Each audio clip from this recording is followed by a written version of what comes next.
चौदया तो अब इतना मौका कहाँ है, लेकिन यहाँ से खड़े खड़े पूजा हो रही है, पूरे शरीर का योग नहीं हो रहा है। जबकि पूजा का तरीका क्या बताया, योगी पूरे शरीर की योग हो जाए, पूरे शरीर की एक्सरसाइज हो जाए, और पूरे शरीर की एक्सरसाइज सिर्फ नमाज में होती है।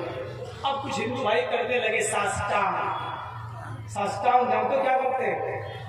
अब हम क्या बताएं, स्टेज पे लेट के नहीं बताऊंगा, पट लेट जाते हैं, पट चित ऐसे होता है और पट ऐसे होता है। फिर उठते हैं सूर्य के साथ, ओम सूर्याय नमः। ये साष्टांग नहीं है। मैं कैसे समझाऊंगा अपने हिंदू भाइयों को, ये साष्टांग नहीं है, ये 20 टांग है। साष्टांग कहते हैं 8 अंगों को जमीन पर रखो, 7 अंग। जब इसको मिलाएंगे तो क्या पढ़ेंगे, साष्टांग। सा मानी 7, 5 6 7 नहीं, 7। हम आपके साथ गए, हम आपके साथ खाए, हम आपके साथ घूमे। अष्ट मानी 8, अंग मानी हिस्सा। 8 अंग 8 हिस्सों को 8 हिस्सों के साथ जमीन पर रखकर ईश्वर को, अपने रब को प्रसन्न करो। 8 अंगों के साथ, यानी 8 अंगों को जमीन में रखो। तो 8 अंग कब रखे जाते हैं, सजदे में। आप देख लीजिए, सजदे में मैं जाता हूं, आप देखिए, गिनिए तो माथा और नाक कितने हुए, 2। हालांकि बुखारी शरीफ के अंदर 7 आज़ा बताए गए, उसमें पेशानी और नाक को 1 जोड़ा गया है, 1। लेकिन हमें 8 अंग दिखाना है, 8 अंग। माथा 1, पेशानी 1 और नाक 2, कितना हुआ, 2। अब दोनों हाथ सजदे में, कितना हुआ, 4। दोनों घुटना जमीन पर, कितना हुआ, 6। और दोनों पैर जमीन पर, कितना, 8। इसके अलावा कुछ नहीं है। साष्टांग, ये है साष्टांग। और यही कह रही है गीता कि 8 अंगों के साथ ईश्वर को प्रसन्न करो, यानी सजदा करो। कुरान करीम में भी बहुत सी जगह कहा गया, वरकाऊ मार राकीन, वसजुदू, रुकू करने वालों के साथ रुकू करो, सजदा करो। सजदे को की कैफियत अल्लाह के नबी ने खुद ही बताई। ये साष्टांग है, ये साष्टांग है। हमारे हिंदू भाई तो पट लेट जाते हैं, वो साष्टांग नहीं है। गिन लो, 20 अंग होंगे जमीन पर, तो साष्टांग नहीं हो तो 20 टांग हो, 20 अंग रख रहे हैं।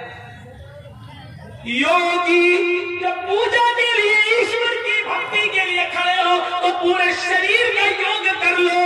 योगी युज्जीत सततमात्मानम, योगी युज्जीत सततमात्मानम रहस्य स्थिता। और इसको बराबर पकड़े रहना, सततमात्मानम, सतत यानी बराबर पकड़े रहना, कभी मत छोड़ना। अल्लाह के नबी ने भी फरमाया, नमाज कभी मत छोड़ना। कृष्ण जी कह रहे हैं, हाय अर्जुन, राह से स्थित था, अगर एक दिन भी छोड़ दोगे तो स्थित नहीं रहोगे, अपने धर्म पर टिके हुए नहीं रहोगे। अल्लाह के नबी भी ये कह रहे हैं, मन तरक सलात मुतअम्मिदन फकद कफर। अगर एक वक्त की भी नमाज तुमने कसदन अमदन जानबूझकर छोड़ दी तो तुमने कुफ्र किया। मैं काफिर तो नहीं कह रहा हूं, लेकिन कुफ्र किया, यानी अपने धर्म से हट जाने वाला एक काम तुमने कर दिया। धर्म पर स्थित नहीं रहोगे। राह से स्थित एकाकी,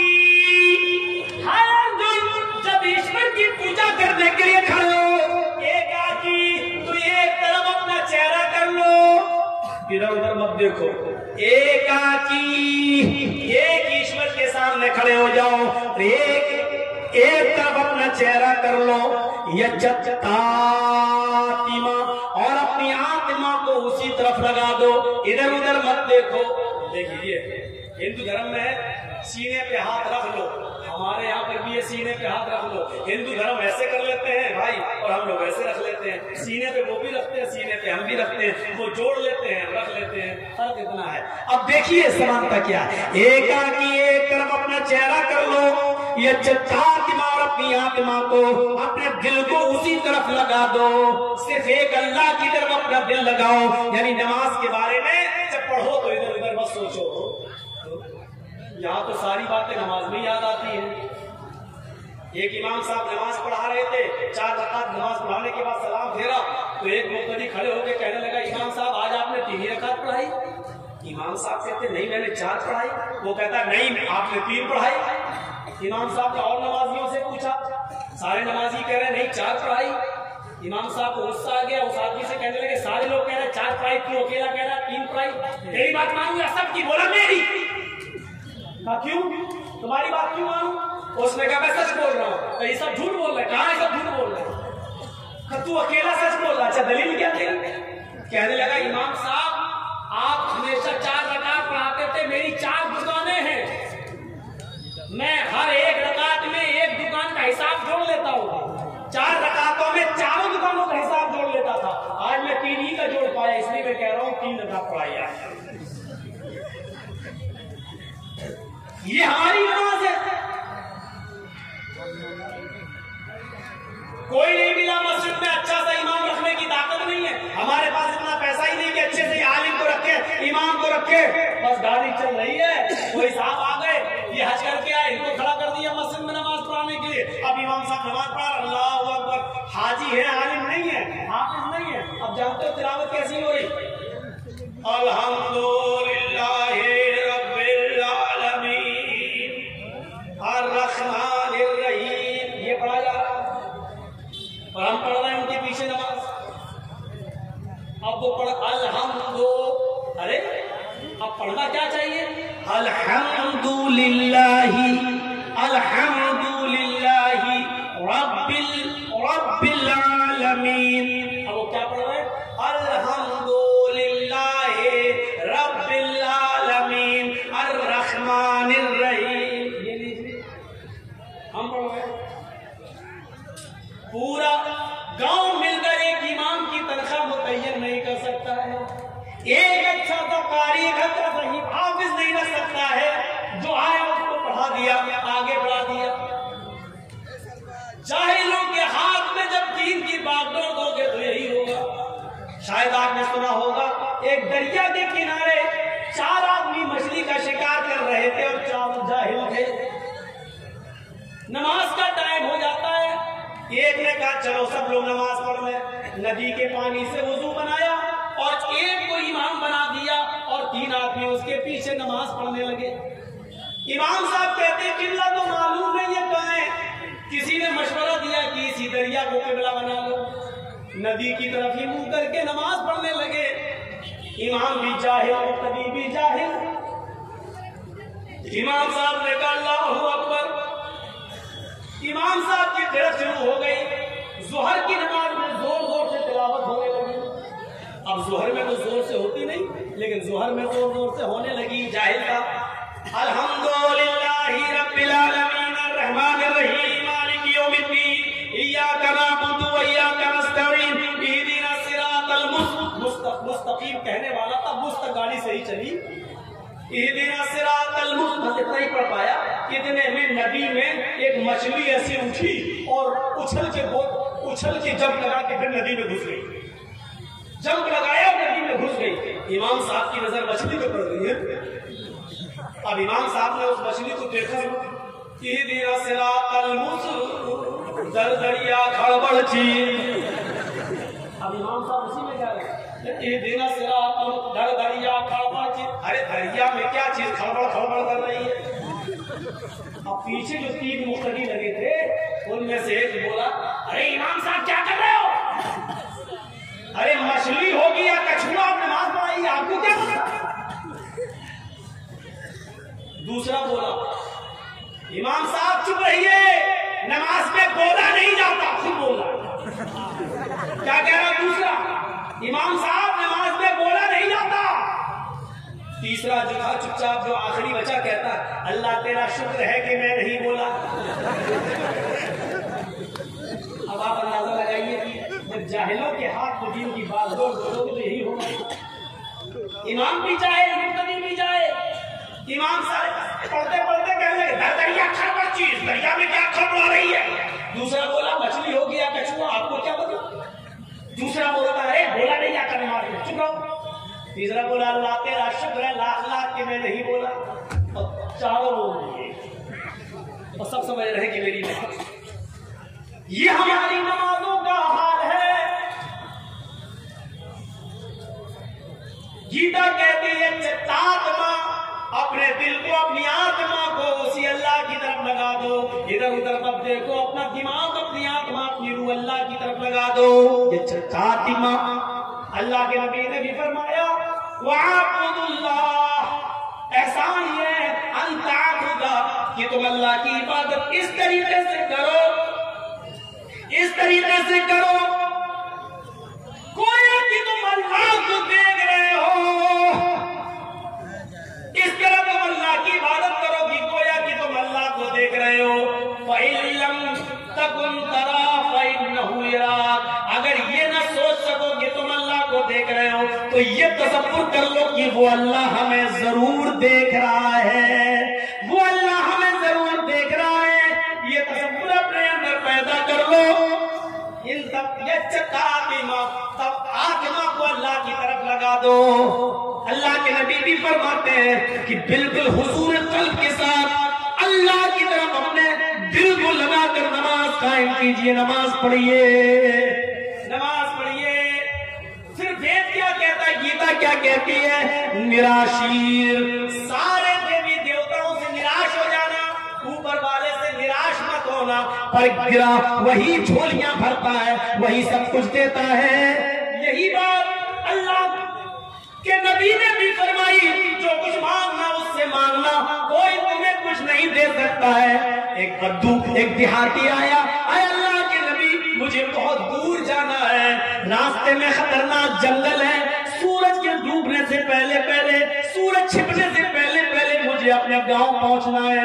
अगर सूरज गुरूब हो गया, छिप गया और मैं जंगल में फंस गया तो फिर जंगल में खतरनाक जानवर हमें खा जाएंगे, हमें डस लेंगे, फिर हम रात का सफर नहीं कर पाएंगे। इसलिए मुझे दूर जाना है, अभी जाना है। आपके पास से गुजरा तो मैंने सोचा आपसे दो नसीहतें सुन ले। अल्लाह के नबी मुख्तसर से वक्त में मुझे दो नसीहतें कर दीजिए, मुझे एक दो बातें बता दीजिए जिस पर मैं अमल करता हुआ चला जाऊं। अल्लाह के नबी ने देखा कि इसका सफर दूर है, बहुत लंबा सफर है, सूरज छिपने से पहले पहले इसलिए आपको अपने गांव में पहुंचना है, वरना जंगल में खतरनाक जानवरों का डेरा हो जाएगा और इसको खा जाएंगे। इसलिए इसका ज्यादा टाइम न ले। आपने फरमाया तुम जाओ, जल्दी से यहाँ से चले जाओ, लेकिन रास्ते में जाते हुए मेरी एक नसीहत को याद रखना। आपने एक ही बात उसको बताई, फरमाया इज़ा सअलता फस्अलिल्लाह व इज़ा इस्तअनता फस्तइन बिल्लाह।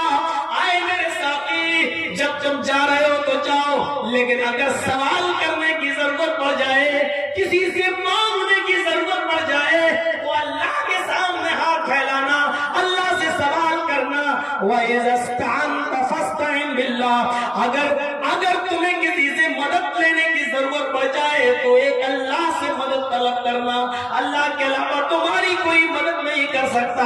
एक दूसरी हदीस में आता है, अल्लाह के नबी ने यह भी फरमाया, अगर चलते चलते जंगल में तुम्हारे जूते का तलवा तस्मा टूट जाए तो उसके लिए भी किसी गैर के सामने हाथ मत फैलाना। जूते का तस्मा भी, तलवा भी अगर टूट जाए तो वो भी तू एक अल्लाह से मांगना, एक अल्लाह से को पुकारना। देख तन्हाई में, अकेले में, जहां कोई न हो, वहां तेरा रब ही तेरे काम आएगा, तेरा परवरदिगार ही तेरे काम आएगा, और कोई तेरी मदद नहीं कर सकेगा, और कोई तुझे नहीं बचा सकेगा। आप खुद ही बताइए, एक आदमी जिंदगी भर कभी डायरेक्ट अल्लाह को नहीं पुकारता है, डायरेक्ट अल्लाह को पुकारा ही नहीं, कभी नहीं पुकारा डायरेक्ट अल्लाह को। नमाज भी पढ़ता तो बाद में कहता कि भला बाबा मेरी नमाज अल्लाह तक पहुंचा दिया। कोई भी काम करता तो वो अपने बाबाओं को शरीक कर लेता, लेकिन ऐसा आदमी बेचारा सफर कर रहा है, अपनी गाड़ी चला रहा है और उसकी गाड़ी पहाड़ों से गुजरते हुए गई और अचानक ब्रेक फेल हो गए और ये बेचारा पहाड़ी के ऊपर से गिरा। बीचों बीच में एक पेड़ था, ये उस पेड़ पे लटक गया, गाड़ी नीचे गिर गई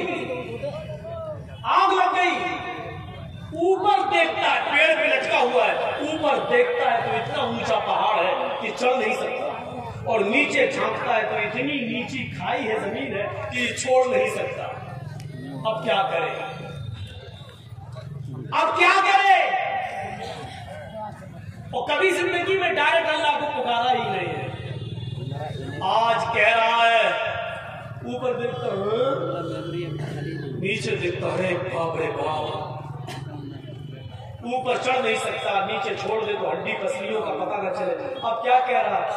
अल्लाह मुझे बचा ले, अल्लाह मुझे बचा ले। अल्लाह ने कहा, फरिश्तों इधर आओ, इधर आओ, इस सड़े हुए मुंह से देखो आज कैसी खुशबू आ रही है।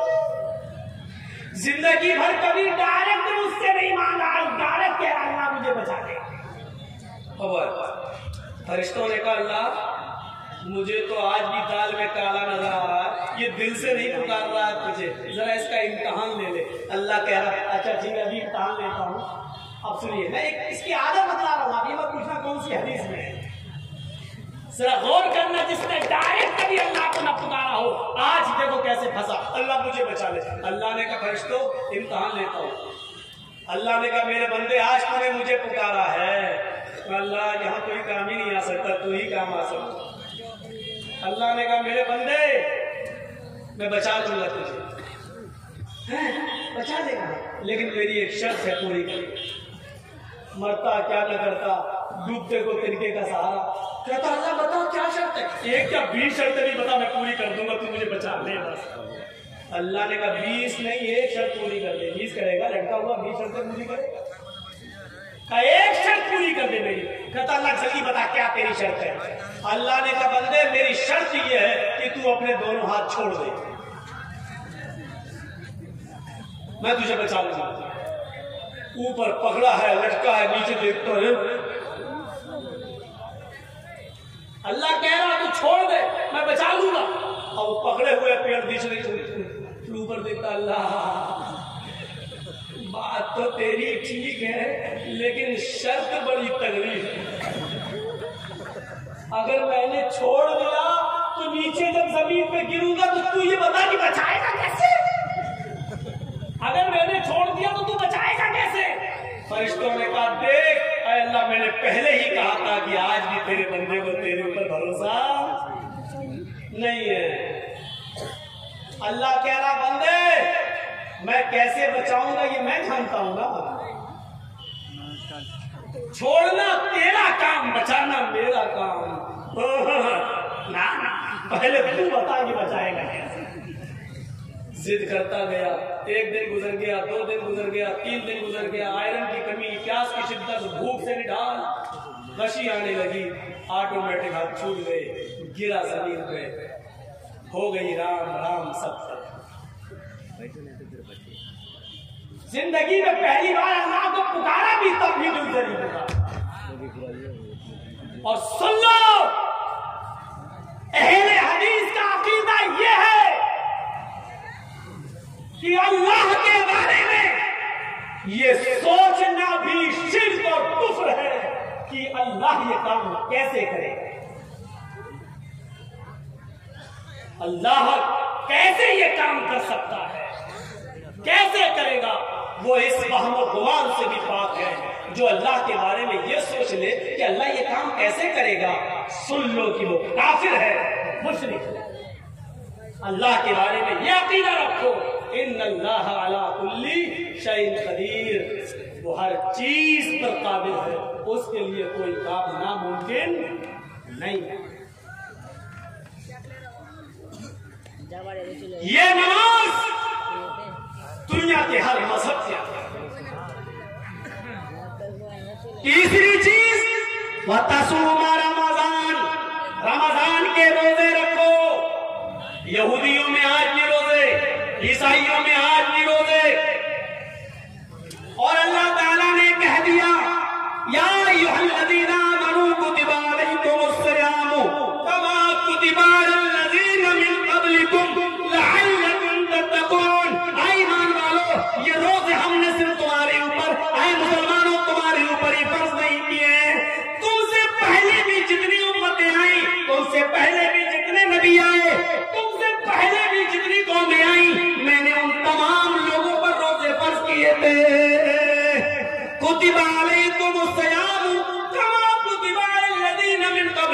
तुमसे पहले के लोगों पर भी फर्ज किए थे, यहूदियों पर भी, ईसाइयों पर भी, सब पर ये रोजे फर्ज थे।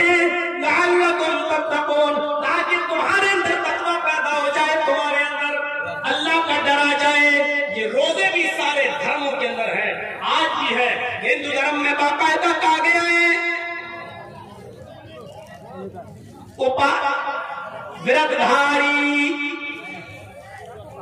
पंचम वस्तु सनातन धर्मम अस्ति, प्रथमा वस्तु एकम ब्रह्मादित्य नास्ते, द्वितीय वस्तु साष्टांग कर्तव्यति, तृतीय वस्तु दानम दीक्षिता, चतुर्थ वस्तु तीर्थीय, चतुर्थ वस्तु व्रतधारी, पंचम वस्तु तीर्थीय कर्तव्य।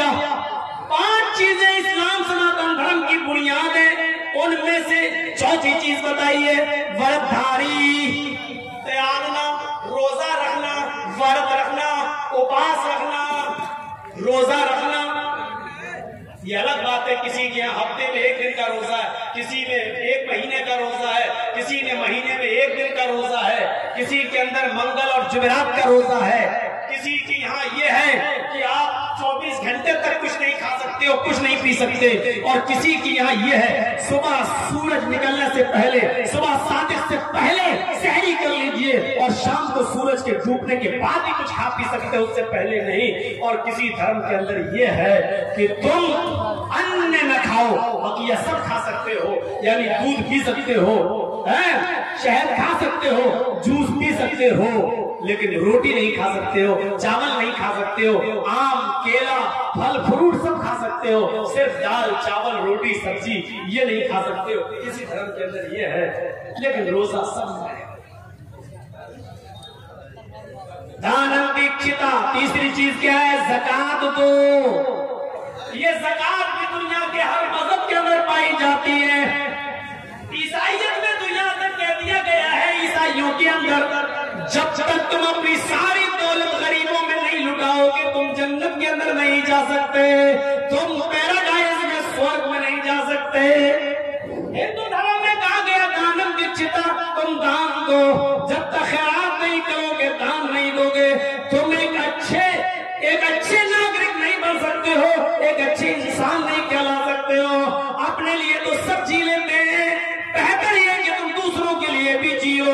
हिंदू धर्म के अंदर भी दान देना पुण्य का काम कहलाता है। इस्लाम ने तो एक मयार मुतय्यन कर दिया, मियार बता दिया है। अगर तुम साहिबे निसाब हो, साहिबे हैसियत हो, साहिबे इस्तिताअत हो, तो तुम्हारे ऊपर 2.5% ज़कात फर्ज है।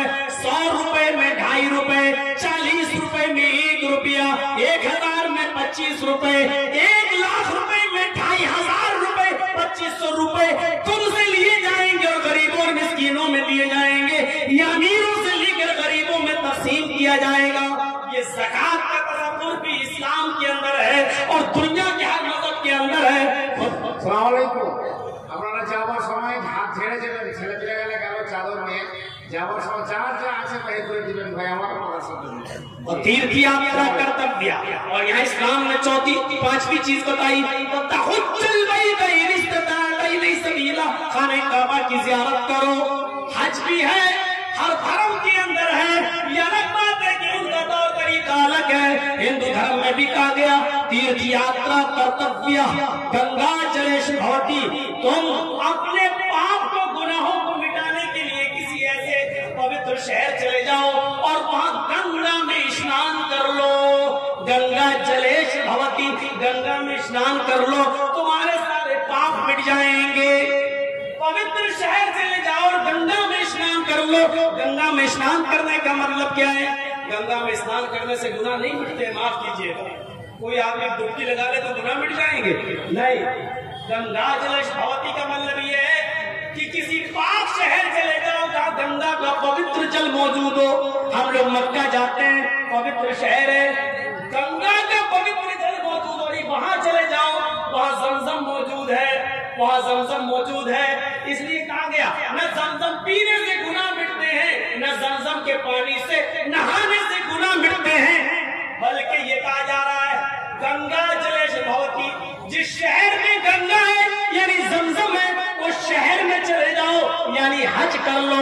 हज करने से लिखते हैं, अल्लाह के नबी फरमाते हैं जब हाजी हज करके फारिग हो जाता है तो एक फरिश्ता उसके सीने पर हाथ रख कर कहता है, अरे हाजी, अल्लाह ताला ने तुझे गुनाहों से बिल्कुल पाक व साफ कर दिया है, गुनाहों से मिटा दिया है। आज तू गुनाहों से इतना पाक व साफ हो चुका है कि जैसे किसी माँ ने कोई बच्चा हाजी पैदा किया हो, जैसे वो गुनाहों से पाक व साफ होता है, वैसे ही तू गुनाहों से पाक व साफ हो गया है। अरे हाजी, जब तू अपने घर जाए, अपने शहर में जाए, अपनी बस्ती में जाए, तो फिर से अपने आप को काला मत कर लेना, फिर से अपने आप को सियाह न कर लेना। अपने शहर, अपनी बस्ती, अपने मुल्क में जाने के बाद फिर गुनाहों में अपने आप को मुलव्वस मत कर लेना। ये हज भी हर जगह मौजूद है और इस्लाम ने भी हज की तरगीब दी है। ये इस्लाम की बुनियादी चीजें जो 5 चीजें थी, इस्लाम इस पर टिका हुआ है। ये दुनिया के हर मजहब के अंदर मौजूद है। मेरे भाइयों, इस्लाम का मुख्तसर तारुफ मैंने पौने 2 घंटे की तकरीर में आपके सामने रखा है और मुझे उम्मीद है कि आपकी समझ में आया है। मैं 5 या 10 मिनट यहाँ कुर्सी पर बैठूंगा, आपसे थोड़ी सी अपील ये करूंगा कि आप चंदा करने वाले मौलवी के कहने पर आपने बहुत कुछ दिया है, लेकिन मेरे कहने पर आप कितना देते हैं और मुझसे आपको कितनी मोहब्बत है, थोड़ी सी मोहब्बत का सबूत आप दिखाइए। ये चादर लेकर बच्चे जा रहे हैं, इनको दे दीजिए या स्टेज पर दे दीजिए। मेरे भाइयों, आपने मुझसे बहुत मोहब्बत की है और बरसों से मुझे इस इलाके में बुलाया जा रहा है, तो अब देखता हूँ कि मेरी मोहब्बत का तकाजा क्या है। मेरी बात आप थोड़ी सी मानते हैं या नहीं मानते हैं? आप इसे स्टेज पर लाकर दे दें, यहाँ रख दें। इस मदरसे का